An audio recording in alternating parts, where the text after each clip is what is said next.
একই সঙ্গে আমরা আরেকটা বৃহৎ দল দেখেছি যারা দীর্ঘদিন এই দেশে শাসন করেছে, তারা হিন্দু সম্প্রদায়কে প্রতারণা করেছে, নেগলেক্ট করেছে এবং ক্ষতিগ্রস্ত করেছে।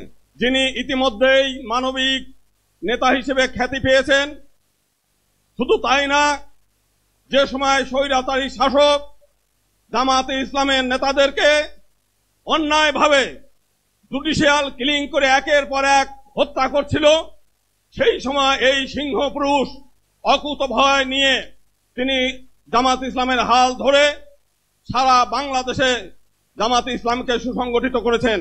আজকে আমাদের পক্ষ থেকে তাকে আমরা শ্রদ্ধা জানাই। একই সঙ্গে আমরা সংক্ষেপে যেটা বলতে চাই যে আমরা দীর্ঘদিন যাবৎ আওয়ামী লীগের কাছে রাজনৈতিক বন্দী হিসেবে আমরা ছিলাম। 1954 সালে যেদিন আওয়ামী লীগ গঠন হয়েছে, সেই দিনই তারা হিন্দু সম্প্রদায়ের প্রতিনিধিত্ব অস্বীকার করে প্রতিনিধিত্বকে ধ্বংস করার জন্য উদ্দেশ্য নিয়েই তারা আওয়ামী লীগ গঠন হয়েছে, হিন্দু সম্প্রদায়ের কাছ থেকে প্রতারণা করেছে হিন্দু সম্প্রদায়কে।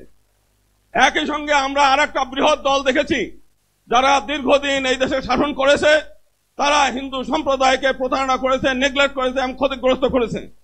2001 সালে আমরা দেখেছি বিএনপি ক্ষমতায় আসার পরে ভোলার চরফ্যাশন শুধু একটা উপজেলায় 200 জন হিন্দু নারীকে ধর্ষণ করেছে, তারা সেটা বিচার করে নাই।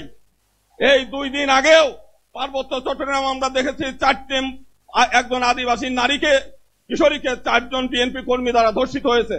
আজকে সারা বাংলাদেশে চাঁদাবাজি, সন্ত্রাস, টেন্ডারবাজি এইগুলো একের পর এক চলছে। আজকে সমগ্র বাংলাদেশের মানুষ আপনারা এখানে এসেছেন জামাতে ইসলামের ডাকে। জামাতে ইসলাম শুধুমাত্র একটা রাজনৈতিক দল নয়, এটা একটা ইউনিভার্সাল ইউনিভার্সিটি। আপনারা এখানে আসেন, শিক্ষা লাভ করেন, নীতি শিক্ষা নেন, আদর্শ শিক্ষা নেন এবং কিভাবে ধর্ম অনুযায়ী দেশ নিজের জীবন পরিচালনা করা যায় এবং দেশ পরিচালনা করা যায়, আপনারা সেই শিক্ষা লাভ করেন। আজকে রাত ভরে এখানে জেগে আছেন, আপনাদের এই আশাটা ব্যর্থ হবে না।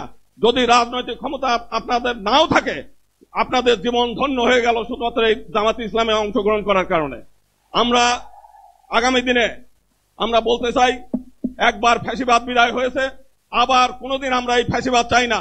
এখানে জুলাই আন্দোলনের শহীদ পরিবারের সদস্যরা আছে, যদি আবারও এই দেশে পিআর সিস্টেম ছাড়া যদি নির্বাচন হয়, আবার ফ্যাসিবাদ আসবে, আবার আপনাদেরকে এই ফ্যাসিবাদ সরানোর জন্য আবার জীবন দিতে হবে, রক্ত দিতে হবে।